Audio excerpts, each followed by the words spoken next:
Thanks for joining us. It's time for the hottest segment in all of sports. It's Upset Alert. Quick reminder, everyone. I got my Upset Alert perfect last week. As I said, the Chiefs should be on high upset alert, and they could not beat the Texans in regulation. You never said that. That's a lie. Don't lie to the audience. Don't lie to the audience. That's not a lie. It's just a recap. Okay. It's just a recap. But, Brew, take it away this week.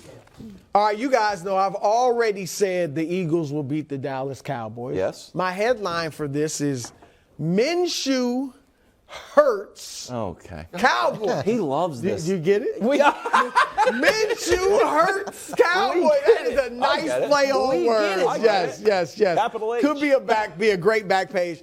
I don't think Minshew plays great. I don't think we're like, oh my gosh, Minshew, wow. But I think he plays good enough, protects the ball enough to beat a Cowboys team that will play its own role in its self-destruction. So I got Philly in the upset. Excellent.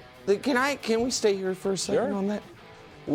What, aside from Dak's throwing the picks, aside from Dak's interceptions, what is it about the Cowboys that you think they do so poor, like the self-inflicted I think wound? their defense hasn't been up to speed the last few because weeks. the Prince scored 4. I mean, it is the Prince. Aside from that, like, what do you? Is it possible you underrated the AFC South, the Jags and the Texans? No, not the AFC South. Okay. Look, the Prince was good. I'll give you that. But no, they just haven't been the same. That sack exchange we were talking about, all this. 1 sack in the last 2 games against 2 offensive lines that aren't that good. So that's one of my problems as well. All right, fair enough. Yeah, I'm going to go with Saquon leaves Minnesota with a giant victory. Wow. You get it, guys? Giant. Hey, did everybody get that? Nailed it. That's absolutely I'm rubbing off. Where are my trumpeters? Get them out here.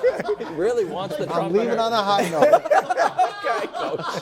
Thank you and good night. Just the analysis, Coach. Yes. Oh, the analysis. Okay. I think so.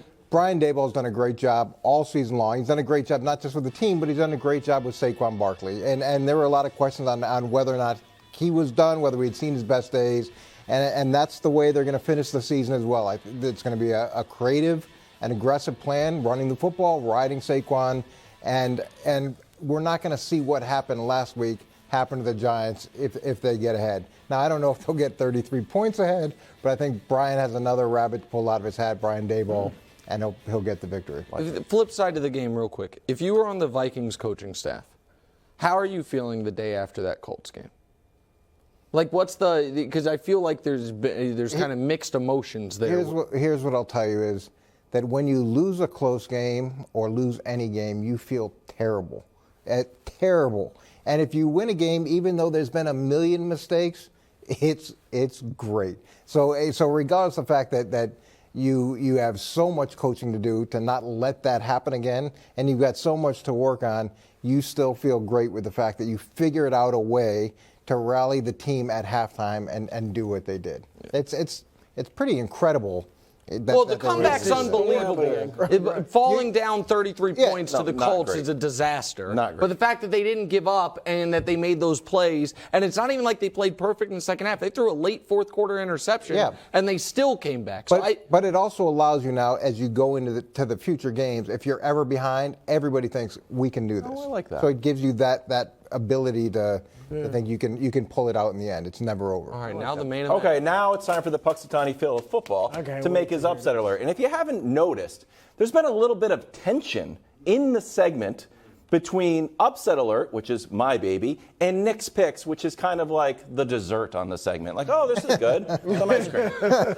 And Nick, although he's got a bit of a hard exterior, is a bit of a softy behind the scenes. Yeah. And he was kind enough. Look at this. Well, you put it on social media, and he went big and got us Christmas presents. And I just want to show you. I wanted to debut it. Okay, yeah. I thought it's a lot, but yeah, that's all right. What are you doing? It's a big thing. This is about to be a gag. What are you talking about? I haven't seen. Okay. You shouldn't have. I love it. What a guy. So thoughtful. I absolutely love it. Oh my God! Thoughtful. It's like looking in a mirror, like a self-portrait. Well, thank you. I didn't even know Gucci made this. It's wonderful. But now it's time for my upset alert. He should be out every week. That should come out. I am going to pick the Patriots over the Bengals. Wow. And here's the simple analysis. It's only a 3-point game, so it's not that big of a leap. But it's a terrible team against a good team. Okay. So in that way, it's a big leap. You might be right. That being said, Coach, I am going to boil this down to 2 simple things. One, it's got to be Uche and Judon making plays. That I can't depend on everything else. We've got so many penalties and silly things. Most sacks by a teammate duo. We're right there, 1 and 2. We can show the full screen at your leisure. Oh, you're that's not funny. Yes! That's not yes! We got him again, That's not funny. I did a whole thing. That's not yes, good. That's the first time. Oh, it's on the show now. God darn it. At all. No, oh, there it is. My thing. Okay. All right, go ahead, Wildes. You're on camera. Go ahead. Punxsutawney Phil. That's a true stat. Oh, man.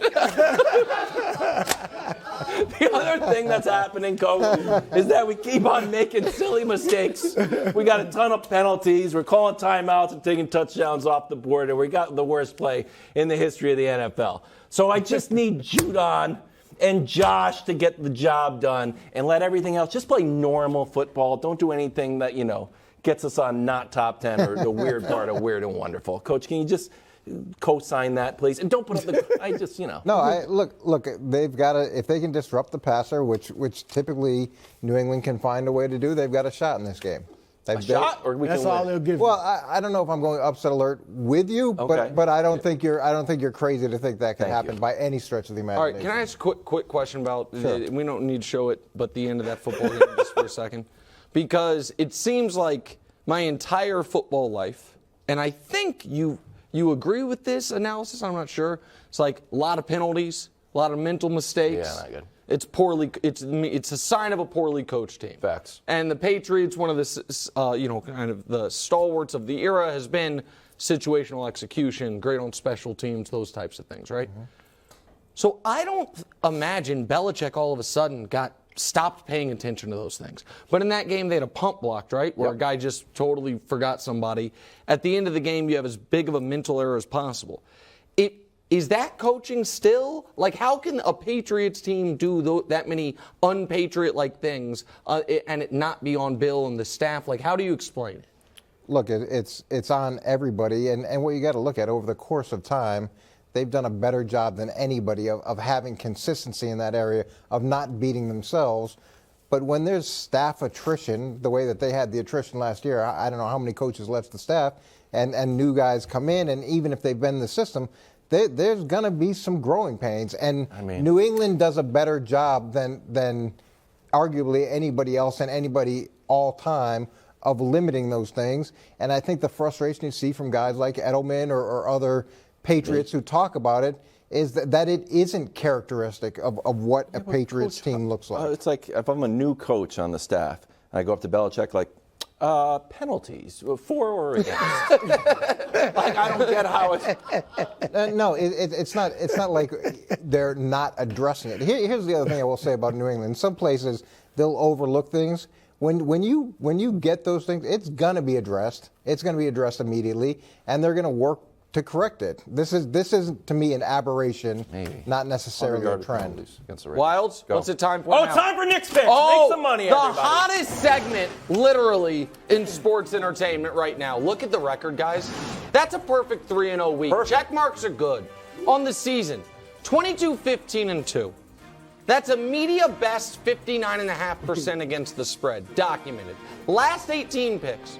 That's 6 weeks. Hot. 13-3-2. That's 81%. I hope you haven't been betting all of these. They will ban you from your local gambling establishment. They'll say, money's no good here, sir.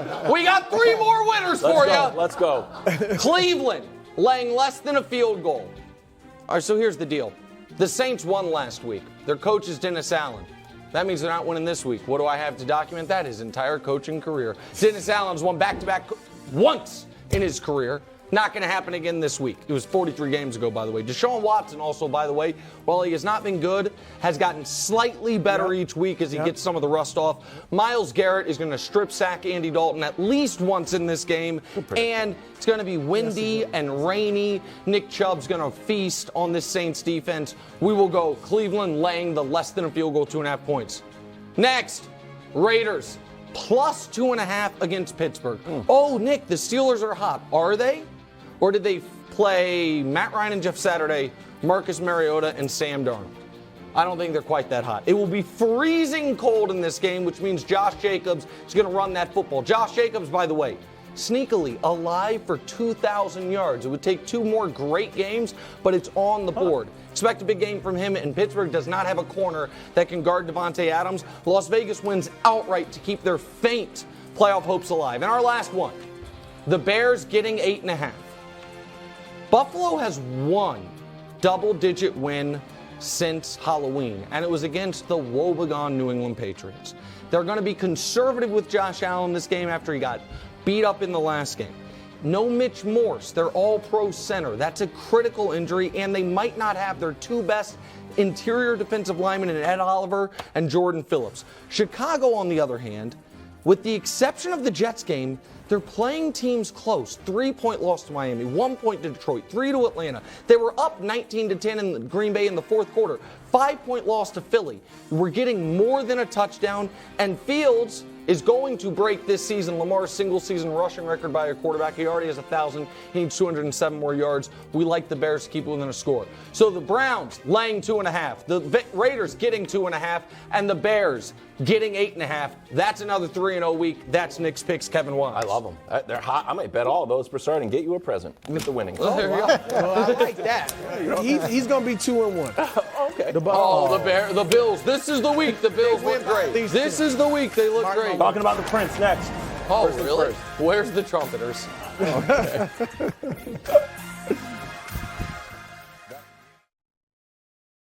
Thanks for watching. Subscribe here to get more from the show and to check out clips from other shows on FS1.